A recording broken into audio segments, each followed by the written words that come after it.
Marine Honor Guard helped load the two flag-draped coffins onto a plane today. Mark McCloy, the sole survivor of the attack, also boarded the plane, which is expected to arrive at Andrews Air Force Base tomorrow. The Americans' van was sprayed with gunfire at a stoplight last Wednesday.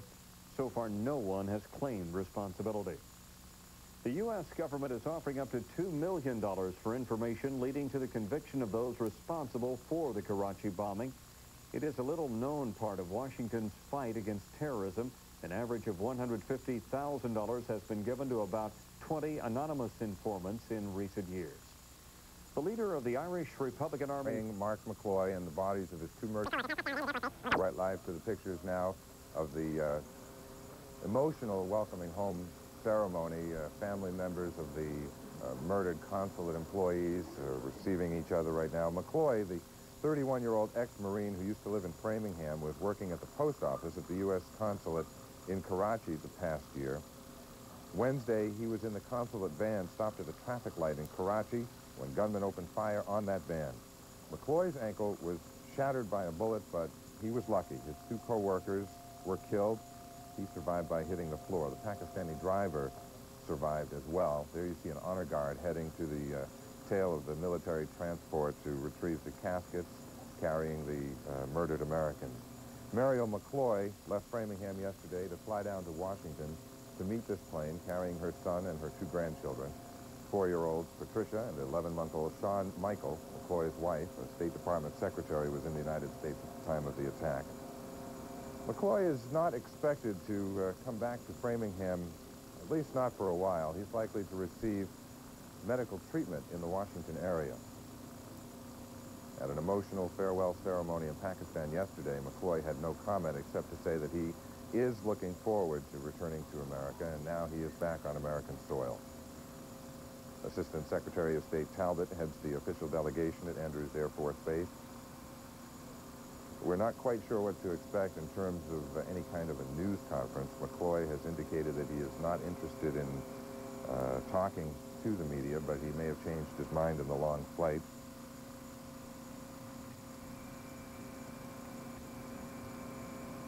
Very shortly, the caskets will be removed from the plane. The caskets carrying the bodies of co-workers Jacqueline Van Lettingham and Gary Durrell. No one has claimed responsibility for Wednesday's deadly ambush, another in the ongoing acts of terrorism in Pakistan. Prime Minister Benazir Bhutto, as you heard just a few moments ago, held an emergency session to talk about the violence. One of the caskets being carried by the honor guard right now.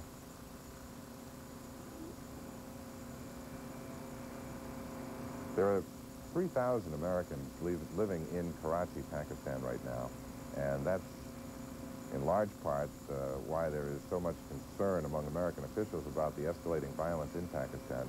Senator John Kerry last night expressed concern, and of course you've been hearing all morning long comments from the U.S. ambassador there saying that something has to be done, and Benazir Bhutto held an emergency session last night with the leaders of her country to talk about ways that they might try to stop the violence. On Friday, gunmen bombed and then opened fire with machine guns at a mosque, killing several people, many of them children. Families hugging right now. I believe the man with the glasses there that you can just see over the blonde woman's head is Mark McCloy. Mark, as we continue to watch these pictures out of Andrews Air Force Base, we should point out that, of course, the two flag-draped coffins bear the remains of Jackie Van Lettingham, a secretary, and Gary Durrell, a communications technician, coming to Andrews Air Force Base by Marine Honor Guard as well. You know, you brought up the point of Prime Minister Benazir Bhutto mentioning that there is a major problem. There have been so many terrorist attacks in Pakistan with these roving gangs of people with AK-47s just opening fire. Reportedly, when this incident happened on Wednesday, the people who opened fire weren't even wearing masks and didn't appear to be concerned at all that they would be captured. Obviously, there's a major, major problem in Pakistan right now that she evidently has to deal with. And she has mentioned that they are looking for ways to deal with it, but as we learned from other experiences, combating terrorism is no easy task. The second casket being removed from the plane right now. As I mentioned, McCloy was accompanied on this trip from Pakistan by his young son and daughter. His wife is a secretary of the State Department, and she was not in Pakistan at the time. She was in the United States. Karachi is, of course, Pakistan's biggest city and commercial center.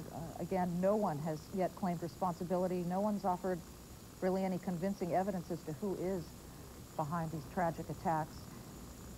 Mark, do you suppose that the 3,000 or so Americans who are left in that area are going to be receiving word from the U.S. consulate that perhaps some of them should be coming home at this point for safety reasons? Well, there's been nothing said in terms of warnings that Americans should return home, but there have been warnings about Americans traveling to Karachi.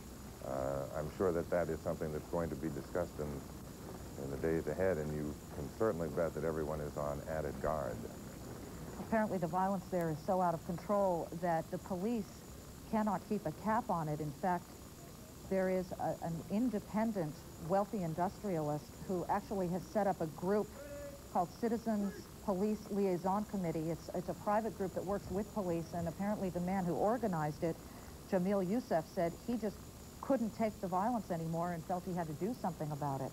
And we understand that moments after the van was fired upon, he, an independent resident, was notified by the U.S. consulate, of course indicating the respect that he's gained as somebody who cares quite a bit about the violence in Karachi in Pakistan.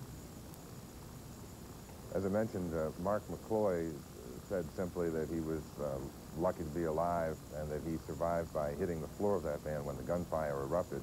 He and his their Pakistani driver are the only two survivors of that attack on Wednesday. He's been at the U.S. consulate in Karachi for the past year. He's a graduate of Framingham State College, and his family all lives in Framingham. And whether or not he's going to be returning to Framingham after medical treatment remains to be seen, but we understand that he'll be going to a hospital in the greater Boston area, in the greater Washington area, I should say. Forward. Forward. So that's the scene at Andrews Air Force Base outside of Washington. The bodies of Jackie Van Landingham and Gary Durrell, U.S. consulate employees, are placed into the hearse. Mark McCloy back on American soil. He said yesterday as he was leaving Pakistan that he was looking forward to getting back to America after, obviously, a terrifying ordeal. At the news desk, I'm Mark Weil, 7 News. Thank you very much, Mark. 7 News Morning Edition will continue after a brief break. He is returning to Andrews Air Force Base. Let's go to Mark Weil at the news desk for more. Mark. Liz, the official speeches have been made at Andrews Air Force Base. Andrews Air Force Base. Mark McCloy was taken from the plane just a few moments ago in a wheelchair, his ankle shattered by a bullet and wearing a cast right now. His family is there to greet him. This tape just a few moments ago. Mark McCloy and then his fellow co-workers who were killed in that deadly ambush on Wednesday. Their caskets have been removed from the plane. Just a few moments ago, Assistant Secretary of State Talbot saluted their patriotism. We have been reminded yet again, vividly and tragically, that those who work in our embassies and consulates face not only hardship, but risk as well, including the ultimate risk. Men and women like those we honor today may not wear uniforms or carry weapons, but they serve their country as bravely and as valuably as their fellow citizens in the armed forces. To Mark McCloy and to Muriel, Dina, Patricia, and Sean, we offer our thanks and our prayers for a full and speedy recovery. To the families of Jackie Van Landingham and Gary Durrell, we ask God to give strength and comfort. We ask that for Lloyd, Amber, and Ashley, and for Ellen, Quentin, Juana, Victoria, and Nathafon. A sad homecoming, a sad Sunday at Andrews Air Force Base. I'm Mark Weil, 7 News. Thank you very much, Mark. That is 7 News Morning Edition on this Sunday. Meet the Press is coming up. And our color guard carried the flag-draped coffins from the military plane.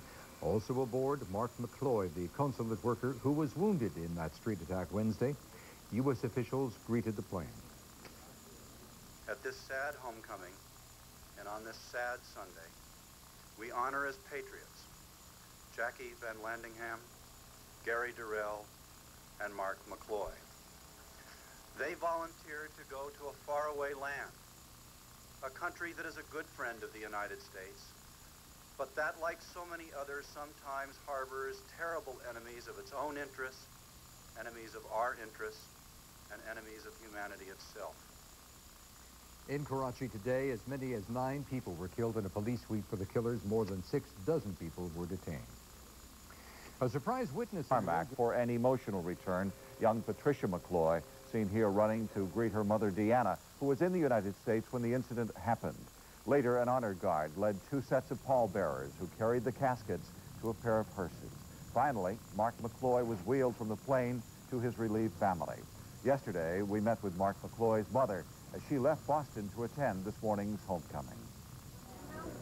The McCloy family is heading to Washington to see for themselves that 31-year-old Mark McCloy from Framingham is okay. McCloy was with 2 co-workers headed to the consulate in Karachi, Pakistan on Wednesday when 2 gunmen jumped from a taxi cab and began firing. Gary Durrell and Jackie Van Landingham were killed. McCloy suffered leg wounds. Muriel McCloy simply wants to hold her son. I have vision back when the POWs came back, and so I want to go, okay? Just get him and hold him and, you know, give him a kiss. The kids are all very upset and want to see him. We just want to see him and tell him we're all there. Mark McCloy is coming home with his children, Patricia and Sean. His wife, Deanna, a State Department secretary, was in Washington at the time of the attack. Muriel McCloy spoke to her son 2 days ago. She says he is very troubled by the deaths of his friends. His voice was stronger, and, you know, he's healing, and it's not easy for him, though. I don't think it's easy for him because of the bodies, the other people that were killed. Mark will continue his recovery in a Washington hospital, and when he returns to State Department work, his mother has an idea. I think there's an embassy in Nantucket. That at least was a mother's wish yesterday. So far, no one has taken responsibility for Wednesday's embassy van attack. A scuffle outside... Will return to the U.S. this morning. Jackie Van Landingham and Gary Durrell were ambushed on their way to work at the consulate. A military plane brought their bodies off to Andrews Air Force Base. National Security Advisor Anthony Lake read a statement from President Clinton saying all Americans should mourn their loss. We will not rest until we bring the perpetrators of this cowardly act to justice. We will not let up in our fight to stamp out terrorism. And we will not stop doing the hard work for peace that these 2 dedicated Americans, this daughter of South Carolina and this son of Ohio, made their life's calling. Mark McCloy, who was injured in the attack, also returned home. Found this morning at Andrews Air Force Base just before 10 a.m. He is the only American survivor in Wednesday's deadly ambush in Karachi, Pakistan. McCloy was badly injured during the attack. 2 of his colleagues died. Today, Washington honored the victims of last week's ambush. We have been reminded yet again, vividly and tragically, that those who work in our embassies and consulates face not only hardship but risk as well, including the ultimate risk. Men and women like those we honor today may not wear uniforms or carry weapons, but they serve their country as bravely and as valuably as their fellow citizens in the armed forces. To Mark McCloy and to Muriel, Dina, Patricia, and Sean, we offer our thanks and our prayers for a full and speedy recovery. Also aboard the plane, the bodies of Jackie Van Landingham and Gary Durrell. An honor guard carried the coffins of the 2 consulate workers off the plane. 7 News reporter Mike Macklin will have a full report on 7 News at 6. For all the day's news, weather, and sports. Patients are afraid to tell doctors sensitive information. This morning, also returned today were the bodies of his 2 embassy colleagues who were killed during that attack. Boston's gay and lesbian community will join marchers, pipers, and drummers warming up for today's... For the return of an injured Framingham native. A march with a message in Cambridge, a St. Patrick's parade with a show of gay pride in Pakistan. Tonight, he's back on American soil, finally. Framingham's Mark McCloy touched down at Andrews Air Force Base this morning. His family right there for the emotional homecoming. 7 News reporter Mike Macklin joins us live from Washington with the latest. Mike? Jonathan, it was a homecoming, but a sad one for sure. 2 Americans, victims of terrorism in Pakistan, returned home in coffins. 1 American, Mark McCloy, is lucky to be home alive. Mark McCloy was taken off the giant Air Force cargo plane in a wheelchair. His left ankle, shattered by a bullet in last week's terrorist attack in Pakistan, is in a cast.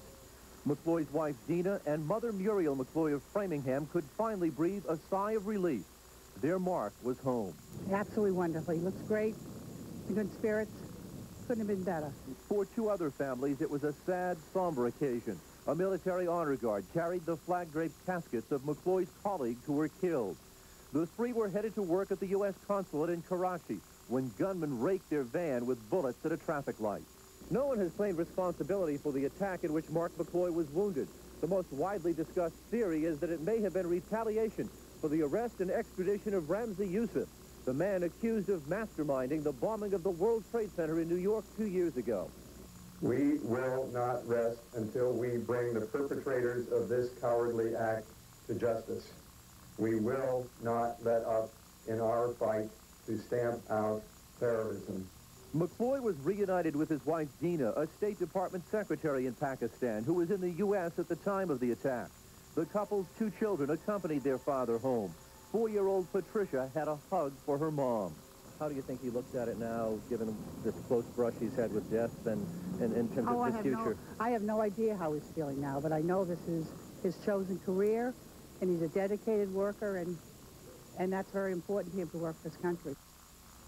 For now, Mark McCloy is in Georgetown University Medical Center. There, doctors will treat his gunshot wounds, and his family will nurse his spirit, no doubt shattered by the loss of his colleagues. In Washington, I'm Mike Macklin, 7 News. They weren't wanted in... The mission ends on Friday. It shook their lives. 31-year-old Mark McCloy returned to the United States after surviving an attack in Pakistan that killed 2 embassy co-workers. His mother is just back from Washington and a visit with her son. News Center 5's David Boeri is live now at Logan Airport. David? Ryan, Mark McCloy is still in Washington. He's there with his wife and his 2 children. It's not clear when he's coming back home to Framingham, but just a few minutes ago, his mother returned. The 31-year-old consulate employee arrived in Washington yesterday, where he was greeted by his wife, his mother, and other relatives who had traveled from Boston. Injured last Wednesday and expected to undergo surgery last night, McCloy was the last to leave the plane from Karachi. Before him came the bodies of 2 colleagues who were shot to death Wednesday after the van that was taking them to work stopped at a traffic light. McCloy, a former Marine and graduate of Framingham State, has been described as a postal clerk inside the consulate. Officials in Washington said Saturday that 2 of the 3 employees who had been shot were intelligence agents, but wouldn't say whether McCloy was one of them. Arriving at Logan Airport this afternoon, Mark McCloy's mother described his arrival back on U.S. soil yesterday. I don't want to cry. It's just magnificent feeling, overwhelming. Just the best feeling you could have. It's wonderful. It was wonderful. But it's balanced with a terrible tragedy. I mean, it's hard. It was hard. Mrs. McCloy said her son's ankle is shattered. He underwent exploratory surgery last night. It's not clear what kind of an operation he's going to need. He was unable really to walk. He stood at one point over the weekend, but is really unable to walk. She also said that she doesn't know what her son did, that he's never spoken about it, and if he were an intelligent agent, she wouldn't be telling me. Finally, this afternoon, we know that 50 FBI agents have been sent to Pakistan to help in that investigation. For this live report from Logan Airport, I'm David Boyer for News Center 5. Heather. All right, thank you. At least on the slightest... In this morning for the sole American survivor of last month's deadly ambush in Pakistan. Mark McCloy spends his first full day at home today. 7 News reporter Mike Macklin is live in Framingham with Mark and his family. Good morning, Mike. Good morning. It was a very happy homecoming here in Framingham for the family of Mark McCloy. You can see the American flag, the yellow ribbons decorating the front of the house, the sign out, "Our Mark is home, we love you," his wife Gina on the front porch, along with his young son Sean, who today celebrates his first birthday. And with us now is Mark McCloy. Mark, how does it feel to be home? Very grateful to be home. We drove up yesterday from Washington. My wife drove, and though it's the 8 or 10 hours it took to get us up here, I'm really glad to be here. We were at Andrews Air Force Base a couple of weeks ago when you, of course, came back to the United States from Karachi.